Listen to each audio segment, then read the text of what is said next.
கர்த்தருடைய பரிசுத்த நாமத்திற்கு ஸ்தோத்திரம். இன்னைக்கு நம்ம ஏசாயா 1வது அதிகாரம் 23வது வசனத்தை தியானிக்க இருக்கிறோம். ஏசாயா 1:23 ஜெபத்தோடு இந்த செய்திக்குள்ளே கடந்து செல்வோம். தோத்திரந்தோ தேரமே தோத்திரந்தோ தேரமே இயேசு சுவாமிக்கு தோத்திரமே தொஷியானை ரட்சித்த பரிசுத்தர்க்கு தோத்திரமே தொஷியானை ரட்சித்த பரிசுத்தர்க்கு தோத்திரமே கோடா கோடி தூதர்கள் சபை கோடி நடனமாடி கோடா கோடி தூதர்கள் சபை கோடி நடனமாடி பாடி உம்மை துதிக்க ஆடியானும் அம்மை துதிப்பேன் பாடி உம்மை துதிக்க ஆடியானும் அம்மை துதிப்பேன் முப்பார்கள் சுற்றி நின்று எங்கள் மன்னவன் இயேசுவையே முப்பார்கள் சுற்றி நின்று எங்கள் மன்னவன் இயேசுவையே அர்ப்பரித்து துதிக்க ஆடியானும் அம்மை துதிப்பேன் அர்ப்பரித்து துதிக்க ஆடியானும் அம்மை துதிப்பேன் பரிசுத்தவான்கள் சங்கம் எங்கள் பார்த்திபன் இயேசுவையே பரிசுத்தவான்கள் சங்கம் எங்கள் பார்த்திபன் இயேசுவையே அர்ப்பரித்து துதிக்க ஆடியானும் அம்மை துதிப்பேன் அர்ப்பரித்து துதிக்க ஆடியானும் அம்மை துதிப்பேன் ஆயிரம் நாவிருந்தால் உம்மை பாடியே தோத்தரிப்பேன் ஆயிரம் நாவிருந்தால் உம்மை பாடியே தோத்தரிப்பேன் அவையிலே நிறைந்து எந்தன் அண்டலிடம் சொல்லுவேன் அவையிலே நிறைந்து எந்தன் அண்ணலிடம் சொல்லுவேன் தாழ்த்தி தலைகோனிந்து ரத்த சாட்சிகள் கூட்டமெல்லாம் தாழ்த்தி தலைகுனிந்து ரத்த சாட்சிகள் கூட்டமெல்லாம் போற்றி உம்மை துதிக்க ஆடியானும் உம்மை துதிப்பேன் போற்றி உம்மை துதிக்க ஆடியானும் உம்மை துதிப்பேன் கெரூபின் செராபின்கள் வடு செட்டினால் மோடி கெரூபின் செராபின்கள் வடு செட்டினால் மோடி நேராய் உம்மை துதிக்க ஆடியானும் உம்மை துதிப்பேன் நேராய் உம்மை துதிக்க ஆடியானும் உம்மை துதிப்பேன் வனாதி ஜோதி எல்லாம் தேவ மைந்தனையே போற்றி வனாதி ஜோதி எல்லாம் தேவ மைந்தனையே போற்றி ஞானத்திலே துதிக்க ஆடியானாம் உம்மை துதிப்பேன். இயேசுவின் நாமத்தினாலே ஜெபங்கள் பிதாவே ஆமென். கர்த்தருடைய பரிசுத்த நாமத்திற்கு ஸ்தோத்திரம். Nagathiram Ammal praise Lord, Leela praise Lord, Rajesh praise Lord, Selvi teacher praise Lord, Kavitha sister praise Lord. கர்த்தர் நல்லவர், கர்த்தர் நல்லவர். இன்னைக்கு ஏசாயா 1வது அதிகாரம் 23வது வசனத்தை நம்ம தியானிக்க இருக்கிறோம்.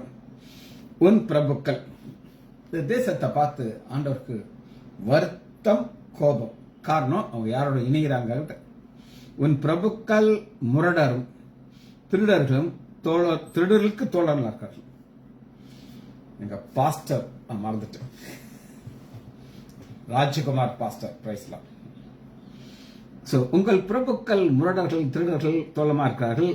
அவர்கள் ஒவ்வொருவனும் பரிதானத்தை விரும்பி கைக்கூலியை நாடி திரிகிறார்கள். திக்கற்ற பிள்ளைகள் நியாயத்தை விசாரியார்கள். விதவையின் வழக்கு அவர்களுக்கு ஏறுவதில்லை. இதுல ஒரு வார்த்தை எனக்கு நம்ம தியானிக்கிறோம், ஃப்ரெண்ட்ஸ்.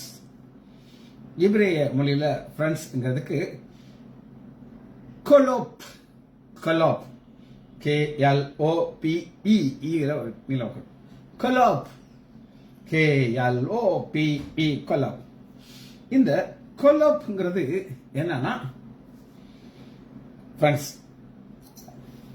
யாருடைய ஃப்ரெண்ட்ஸ் ஆனாலும் இருக்கலாம், நல்லவருடைய ஃப்ரெண்டா இருக்கலாம். ஆபிரகாம் தேவனுடைய ஃப்ரெண்ட், அதுக்கும் கொலாப் தான். அதாவது இந்த கொலாப்ல என்ன ஒரு ஆழமான காரியத்தை அவர் எழுதியிருக்காரு அப்படின்னா, தன்மை டிரான்ஸ்ஃபர் ஆகுங்கிறார். தன்மை நான் 2000 முன்னாடி வருஷத்துக்கு முன்னாடி ரொம்ப க்ளோஸ் ஃப்ரெண்ட் யார் அப்படின்னு கேட்டீங்கன்னா டாக்டர் புகழேந்தி பாண்டியன். டாக்டர் புகழேந்தி பாண்டியன் நானும் ரொம்ப க்ளோஸா இருப்போம். ஏன் அப்படின்னு கேட்டீங்கன்னா, அவர் எங்க அப்பாவுடைய பேஷண்டா இருந்து எங்க அப்பாவுடைய ரொம்ப நாள் எங்க அப்பா கூட இருப்பார். அப்புறம் நான் ஆர்த்தோ முடிச்ச உடனே என்னை கூப்பிட்டாரு, என் தேட்டருக்கு வா, எனக்கு நீ சர்ஜரிக்கு அசிஸ்ட் பண்ணலான்ட்டு. நான் அப்பதான் என்னுடைய ஃப்ரெஷ்ஷாக முடிச்சு வந்திருக்கேன். எக்ஸ்போஷர் கிடையாது, நிறைய கேஸ் பண்ணது கிடையாது. அவர்கிட்ட போவேன்.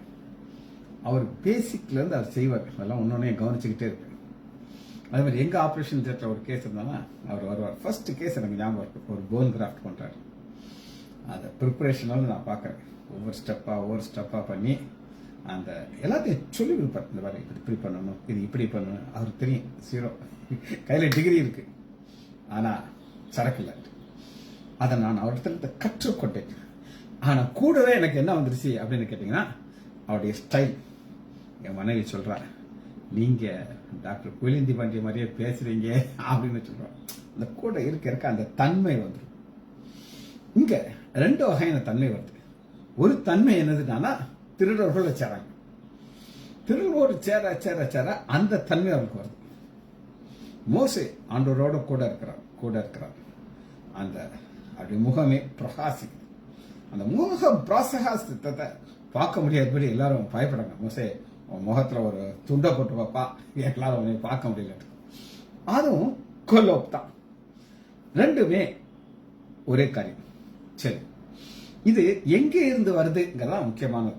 இது எந்த இடத்துல இருந்து வருது? இந்த கொல்லோப்ங்கிற ஒரு நாம் யாருடைய ஃப்ரெண்டுங்கிறத எங்க இருந்து வருகுது அப்படின்னு நீங்க கேட்டீங்கன்னா, மத்தேயு 15வது அதிகாரத்துல நம் ஆண்டவராகிய இயேசு கிறிஸ்து இது எங்க இருந்து வருகிறான்னு தெளிவாக நமக்கு எழுதியிருக்கிறது. மத்தேயு 15வது அதிகாரம் 19வது வாசனம்.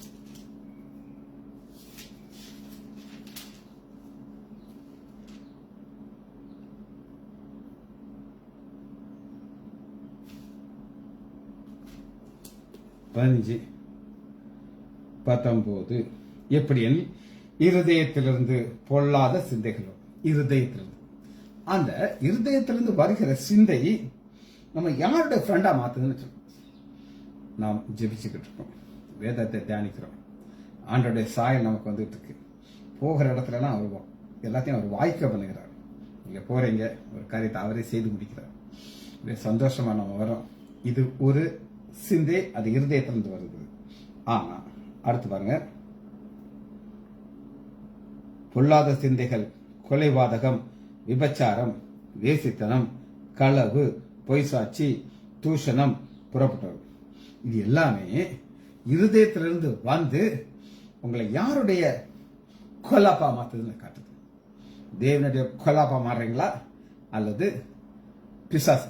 இவங்க என்ன செஞ்சிட்டாங்க அப்படின்னீங்கன்னா, திருடர்களாக மாறிட்டாங்க. அதனாலதான் ஏசாயா 3வது அதிகாரம், உன் பிரபுக்கள் என்னன்னா அவங்க தான் லீடர்ஸ், தலைவர்கள். முரட்டாட்டமும், இந்த முரட்டாட்டம்ங்கிறது ஒரு குணாதிசயம், ஆப்போசிட். நம்முடைய ஆண்டவராக இயேசு கிறிஸ்து தன்னுடைய தன்மை சொல்லுகிறார், நான் சாந்தமும் மனத்தாழ்மையுமா இருக்கேன்.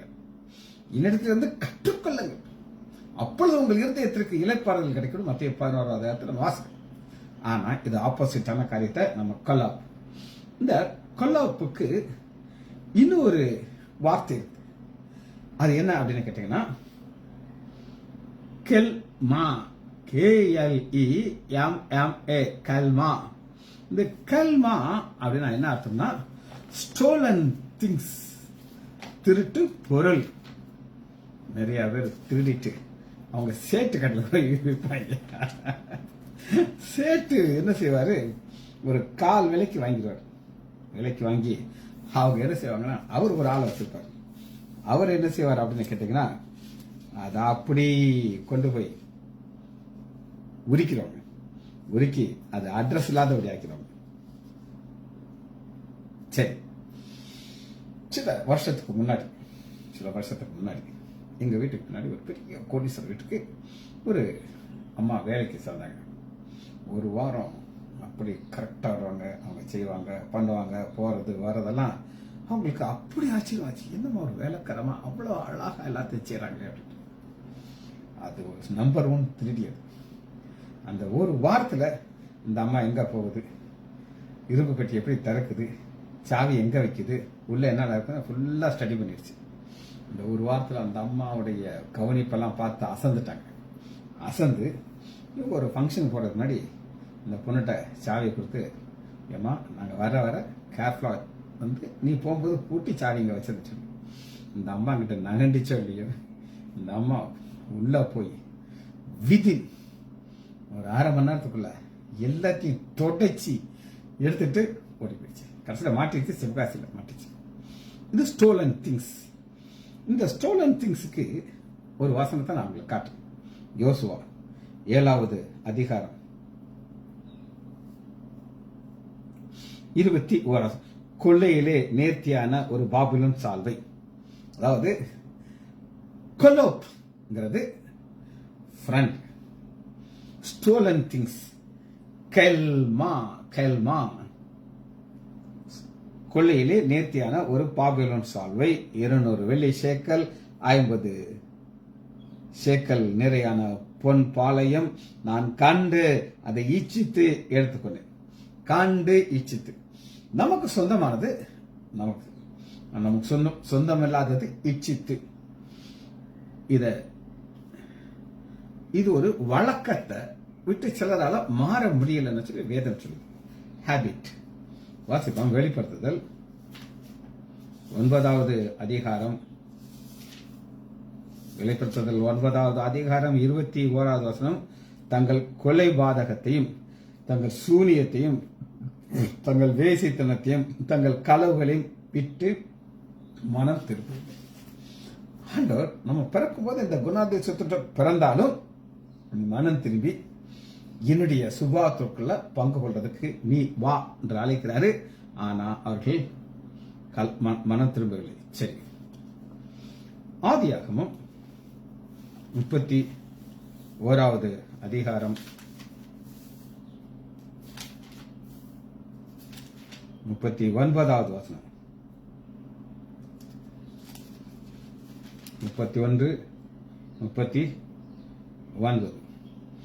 பீருட்டதை நான் உம்மிடத்திலே கொண்டு வராமலும் அதற்காக நான் உத்தரவாதம் பண்ணினேன். பகலிலே களவு போனதை இரவிலே களவு போனதையும் என் கையிலே கேட்டு வாங்கினீர்கள்.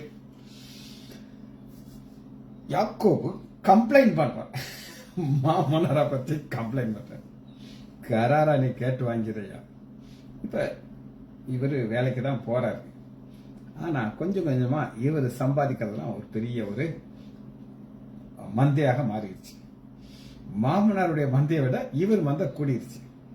மாமனார் லாபான் எவ்வளவு கராரா இருக்கார் அப்படின்னு நீங்க கேட்டீங்கன்னா, பீருட்டதை நான் உம்மிடத்திலே கொண்டு வராமல் அப்படின்னா என்ன அர்த்தம் நான் உங்களுக்கு சொல்றேன். இப்ப மாமனாருடைய ஆடை இவர் மேய்க்கிறார். மாமனாருடைய ஆடை ஒரு சிங்கம் வந்து பிடிச்சு கடிச்சு தூக்கிட்டு போயிடுச்சு.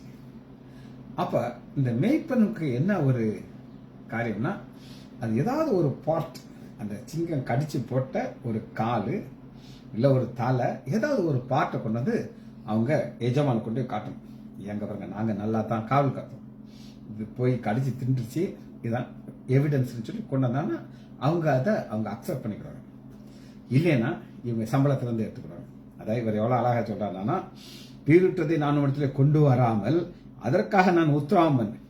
என்ன உத்தரவாதம்? அங்க பாருங்க, என் கையில கொடுத்தீங்களே 100% சேஃப்டி கொடுக்கறது ஏன் வேலை. பகலிலே களவு பண்ணதையும் இரவிலே களவு என் கையிலே கேட்டு வாங்கினீர்கள். அதாவது களவு போனதுன்னா என்ன அர்த்தம்னா, அது ஈக்குவலா என்கிட்ட வாங்கிட்டீங்க அப்படின்னு சொல்லி. இன்னொரு வசனத்தை வாசிச்சு நம்ம இந்த முடிக்க போகிறோம். யாத்ராகமம் 22வது அதிகாரம் 2 யாத்ராகமம் 22:2.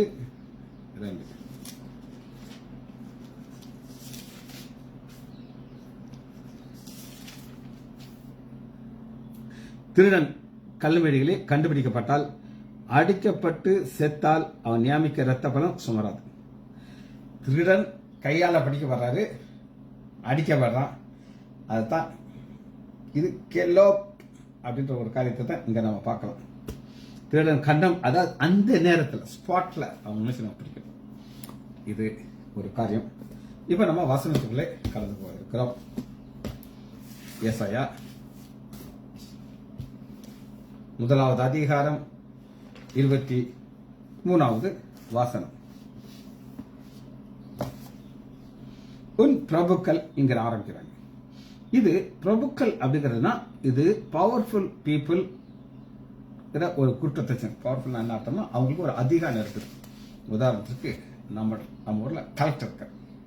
கலெக்டருடைய பவர் என்ன அப்படின்னு கேட்டீங்கன்னா ஏகப்பட்ட பவர் இருக்கு. நிறைய நேரம் அவங்க அந்த பவரை யூஸ் பண்ண மாட்டாங்க. ஆனா ஒரு சில நேரம் யூஸ் பண்ணும்போது அப்படி நம்மளால உணர முடியும் இவங்களுக்கு இவ்வளவு பவர் இருக்கா அப்படின்னு.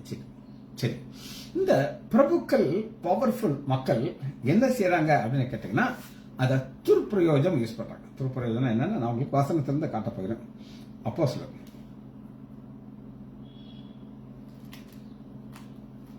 16வது அதிகாரம் 20வது வசனம். 16:20.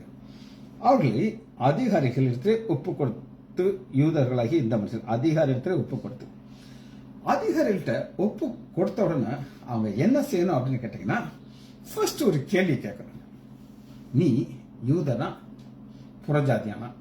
சரி, கிரேக்கனா புறஜாதியானா கேட்கணும். கிரீக், அந்த கிரேக்க ஒரு சிட்டிசன் இருந்தா அவங்களுக்கு ட்ரீட்மெண்டே வேற மாதிரி. ஆனா இவங்க யாருக்கு ஃப்ரெண்டுனா இந்த ஒரு ஒரு மோசமான மக்களுக்கு ஃப்ரெண்ட். இவங்க யாருங்கிறத உங்களுக்கு நான் காட்டுறேன். 16. அப்போஸ்தலர் 16:16 ஒரு பிசினஸ் மேனை பார்க்கணும். நாங்கள் ஜெபம் பண்ணுகிற இடத்திலே போகையிலே குறி சொல்லுகிற ஏவுகளில் ஒரு ஆவியை கொண்டு குறி சொல்லுகிறதுனால தன் எஜமானுக்கு மிகுந்த ஆதாயம் பண்ண ஒரு பெண்ணை எதிர்பார்த்தாங்க. குறி சொல்றது இன்னைக்கு இருக்கா அப்படின்னு கேட்டீங்கன்னா எஸ் இருக்கு. ஒரு சாட்சியை நான் உங்களுக்கு சொல்றேன். இது நான் கேள்விப்பட்ட சாட்சி.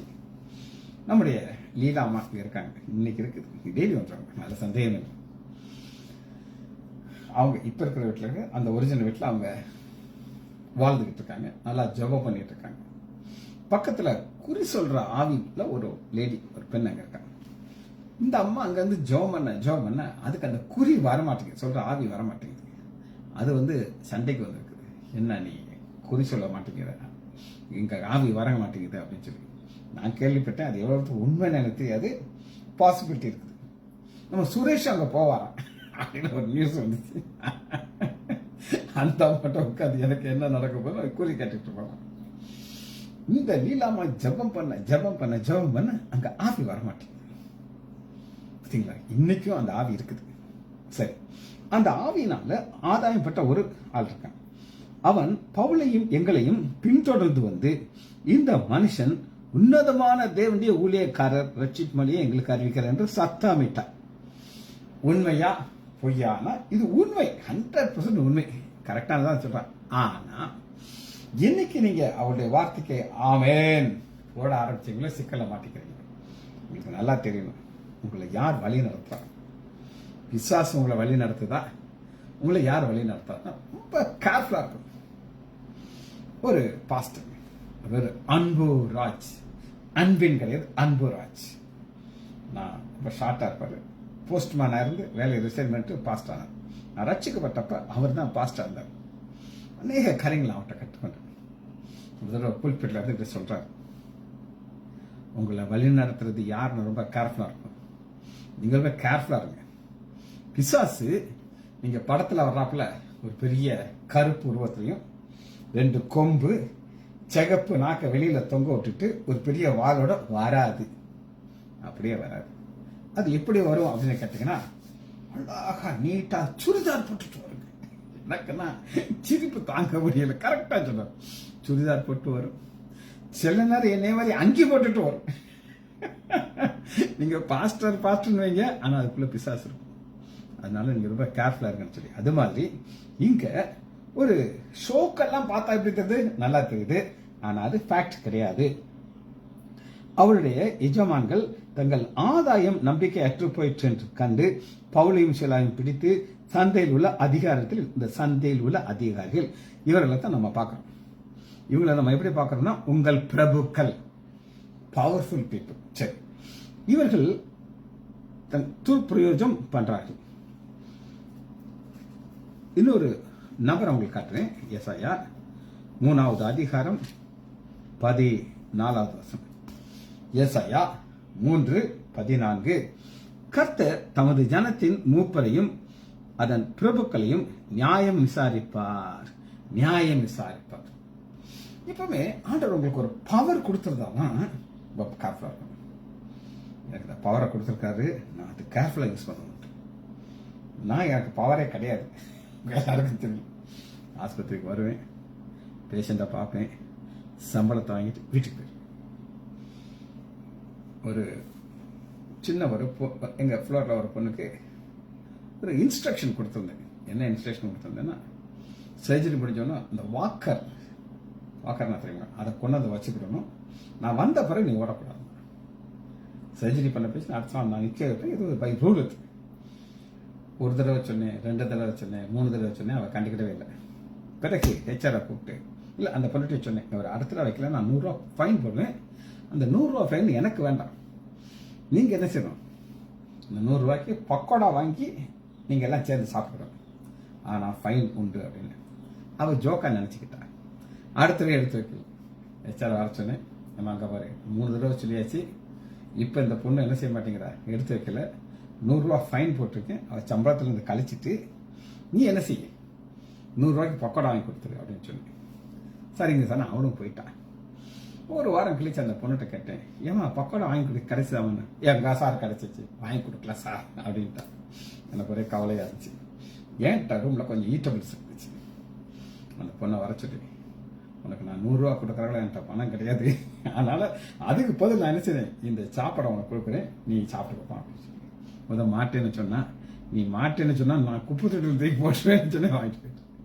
அப்ப நான் ஒரு தன்னை கொடுக்குற மாதிரி ரொம்ப யோசிப்பேன். அது அவங்களுக்கு வருத்தப்படக்கூடாதுன்னு நான் நினைப்பேன். சோ இவங்க அப்படி கிடையாது. நீங்கள் நியாயம் விசாரிப்பீர்கள், நீங்களோ இந்த திராட்சை தோட்டத்தை பட்சித்து போட்டீர்கள். அது அவங்களுக்கு சொன்ன அடிச்சாங்க. சிறுமைப்பட்ட இடத்திலிருந்து கொள்ளையிட்ட பொருள் உங்கள் வீடுகளில் இருக்கு. வீடு ஃபுல்லா என்ன இருக்குன்னா கொள்ளையிட்ட பொருட்கள் இருக்கு. இது ஆண்டவருக்கு பிடிக்காத காரியம். சரி, நம்ம வேதத்திலிருந்து இப்படிப்பட்ட ஒரு நபரை பார்த்திருக்கோம். அவருக்கு என்ன ஆசைங்கிறத நம்ம பார்ப்போம். லூக்கா 19வது அதிகாரம் 2வது வசனம். ஆயக்கார் தலைவன், பவர்ஃபுல் ஃபெல்லோ, ஐஸ்வர்யவான் சகை எனப்பட்ட ஒரு மனுஷன். இந்த மனுஷனுக்கு என்ன இருந்துச்சு அப்படின்னு கேட்டீங்கன்னா, வெல்த், ஏகப்பட்ட சொத்தை சேர்த்து வச்சிருந்தாரு. ஆனா என்னைக்கு ஆண்டவரை பார்க்க ஆசைப்பட்டாரோ அன்னைக்கு அவர் எல்லாத்தையும் எப்படி கொடுத்தாரு அப்படின்னு கேட்டீங்கன்னா, பாருங்க, அதை கண்ட இவர் பாவியான மனுஷனத்தை தங்குபடி போனால் முறுமுறுத்தாரு. சகை நின்று கர்த்தரை நோக்கி, ஆண்டவரே, என் ஆஸ்தியின் பாதியை ஏழைகள் கொடுக்கிறேன். நான் ஒரு இடத்துல, அதாவது பாதி போயிருச்சு, இப்ப பாதி தான் இருக்கு, அந்த பாதியில நான் ஒரு இடத்துல ஏதாவது அநியாயமாக 4 டைம்ஸ் நான் உங்களுக்கு தரேங்கிறார். இது இப்ப இயேசுடைய ஃப்ரெண்டா மாறிட்டார். இதுவரை பாவியனுடைய ஃப்ரெண்டா இருந்தவர் இயேசுடைய ஃப்ரெண்டா மாறிட்டார். இது இருதயத்திலிருந்து வருகிற ஒரு மாறுதல். சரி, இந்த கம்பெனினால என்ன கிடைக்கும் அப்படின்னு கேட்டீங்கன்னா, எடுத்துக்கலாமா, நீதிமொழிகள் எடுத்துக்கொள்ளுங்க. 29வது அதிகாரம்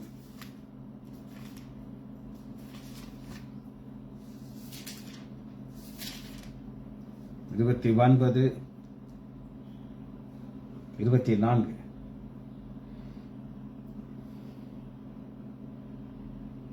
சரி, 20வது. உண்மையுள்ள மனுஷன் பரிபூரண ஆசீர்வாதத்தை பெறுவான். பரிபூரண ஆசீர்வாதத்தை பெறுவான். பரிபூர்ண ஆசீர்வாதம் அப்படின்னா என்ன அர்த்தம் அப்படின்னு கேட்டீங்கன்னா, இந்த 24 வசனம் பாருங்க. தன் தகப்பனையும் தன் தாயையும் கொள்ளையிட்டு அது துரோகம் அல்ல என்பவன் பால் கடிக்கிற மனுஷனுக்கு தோழர். இவனுக்கு அந்த பரிபூர்ண ஆசீர்வாதம் கிடைக்கிறது. ஃப்ரெண்ட் ஆசீர்வாதம் கிடைக்கணும்னா இதான். நீதிமொழிகள் 17வது அதிகாரம் 23 வசனம். 13:23. துன்மார்க்கன் நீதியின் வழியிலே புரட்ட மடியில் உள்ள பரிதானத்தை வாங்குறான். மடியில் உள்ள பரிதானங்கிறது என்ன அர்த்தம்னு கேட்டீங்கன்னா, ரெடியா இருக்கிறது கொடுக்குறது. இப்ப நிறைய வீட்டில் பணம் வச்சிருப்பாங்க, பேங்க்ல இருக்கும், அதை எடுக்கிறதுக்கு டைம் ஆகும். ஆனா இவன் இதை காட்டி காட்டி காட்டி இந்த பாரு பாரு பாருன்னு சொல்லி அவனை மனசை மாற்ற வைக்கிறான். இதுதான் புரட்டுறது.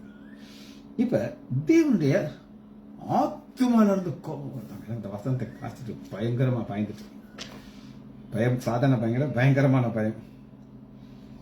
எரேமியா 5வது அதிகாரம் 28. அவர்கள் எல்லாரும் முரட்டாட்டமான அகங்காரிகளும் தூற்றி திரியவர்களாக இருக்கிறார்கள். அவர்கள் வெண்கல இரும்புமானவர்கள், அதெல்லாம் கெட்டவர்கள். துரித்தி வெந்து ஈயம் நெருப்பிலை அழிந்து புறமடுத்து பொல்லாதன் அற்றுப்போகவில்லை. இது ஆண்டவர் சொல்லுகிற ஒரு தேவனுடைய கோபம். அவருடைய ஆத்துமாலிருந்து அது வருகிறது.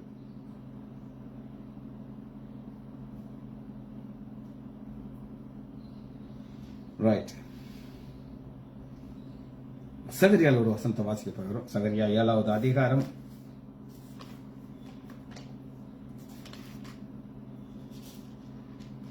9. என்ன ஒரு ஸ்பெஷலான பாயிண்ட் இருக்கு அப்படின்னு, சேலின் கர்த்தர் உரைக்கிறது என்னவென்றால், நீங்கள் உண்மையாய் நியாயம் தீர்த்து, முரட்டாட்டமான ஃப்ரெண்டு கிடையாது, நியாயம் தீர்த்து நீங்கள் அவன் தன் இருதயத்திற்கு சகோதரனுக்கு தயவும் இரக்கமும் செய்து விதவியின் திக்கற்றவதையும் ஒடுக்காமலும் உங்களுடைய சகோதரனுக்கு விரோதமாக தங்கள் இருதயத்தை தீங்கு செய்யாமல் இருங்கள். தயவு இரக்கங்கிறது 2 காரியத்தை எப்ப நீங்க செய்றீங்களோ அப்ப உங்களுக்கு ஆசீர்வாதம். ஒரு பொண்ணு நம்ம ஆஸ்பத்திரியில வந்து சேர்ந்தோம். அங்கே இருக்கா. அவ ஹாஸ்பிட்டல்ல கொஞ்சம் மென்டலி ப்ராப்ளத்தில் வந்துச்சார். எங்க அண்ணன்ட்ட போய் ஒரு நாள் கேட்கிறா, சார் எனக்கு என்னைக்கு சார் ஆஃப் அப்படின்னு கேட்டா, அவருக்கு பயங்கரமா கோவம் வந்துருச்சு. ஏன்னா ஒன்றும் ஸ்டாஃப் கிடையாது, இப்பதான் வந்து சேர்ந்திருக்கா, என் கூட ரவுண்ட்ஸ் வருவா. அண்ணன்ட்ட போய் கேட்டோன்னு அண்ணன் என்னை கூப்பிட்டு திட்டுன்னு திட்டுறாரு. நான் எங்க அண்ணன்ட்ட கேட்டேன், இறக்கப்படுடா, உனக்கு இறக்கம் கிடைக்கும் அப்படின்னு எங்க அண்ணன்ட்ட சொன்னேன். அது எனக்கு இறக்கமெல்லாம் தேவையில்லைன்ட்டார். இவன் என்ன கேட்டா, ஒரு ஆப் கேட்டா, இன்னும் இறக்கமே இல்லைன்றது. ஆனா ஆண்டவர் சொல்றாரு, அவன் தங்கள் சகோதரருக்கு தயவும் இரக்கமும் செய்து நீ செய்ய, நான் உனக்கு தருவேங்கிறேன். சரி, கடைசியா ஒரு வசனத்தை வாசி நம்ம இந்த செய்தியை முடிக்க இருக்கிறோம். மல்கியா 3வது அதிகாரம் 5வது வசனம். நான் நியாயத்திற்கு செய்யும் படி உங்களிடத்தில் வந்து ஜட்ஜ்மெண்ட். என்ன ஒரு பெரிய லிஸ்ட் இருக்கு அப்படின்னு கேட்டீங்கன்னா, சூனியக்காரன், விபச்சாரன், பொய்யானையர்கள், எனக்கு பயப்படாமலும் விதவைகள், திக்கற்ற பிள்ளைகளுடைய கூலிக்கண்டி கூலியும் அபகரித்து கொலைகளாகிய பரதேசிய அநியாயமர்களுக்கு விரோதமாக தீவிரமான சாட்சியாக கர்த்தர் சொல்லுகிறார்.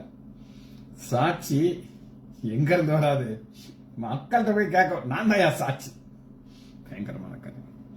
எப்பவுமே ஒரு பொண்ணுக்கு ஒரு ஃபைன் போட்டுட்டு என் இருதயம் வேதனைப்பட்டுச்சு, அந்த பிளேட் வந்து 100 ரூபா வாங்கிட்டோங்க அப்படின்னு சொல்லி. இன்னைக்கு நீங்க கர்த்தருக்கு பயப்படுகிற பயம், மற்றவங்களுக்கு இறக்கப்பட்டீங்கன்னா ஆண்டவங்களை ஆசீர்வதிப்பார். ஜெபிச்சு முடிப்போம். மகா இரக்கமும் கிருபையுமுள்ள பிதாவே, துதிக்கிறோம் ஐயா. நன்றி ராஜா, நன்றி ராஜா, நன்றி ராஜா. நீர் நல்லவர் ஐயா. நீர் நேற்று என்றும் மாறாதவராக இருக்கிறதுக்காக நன்றி ராஜா. நீர் எங்கள் மேல் இறக்கப்படுகிறதுக்காக நன்றி ராஜா. யார் மேல் இரக்கமா இருக்க சித்தமா இருப்பேனோ அவன் மேல் இரக்கமா இருப்பேன் என்று சொன்னவர். யார் மேல் மனதுருக்கமா இருக்க சித்தமா இருப்பேனோ மேல் மனதுருக்கமா இருப்பேன் என்று சொன்னவரே நன்றி ராஜா. பிள்ளைகள் ஒவ்வொருவரையும் ஆண்டவராகிய இயேசு கிறிஸ்துவின் நாமத்தினாலே ஆசீர்வதிக்கிறேன். இயேசுவின் நாமத்தினாலே ஜெபங்கள் பிதாவே. ஆமேன், ஆமேன், ஆமேன்.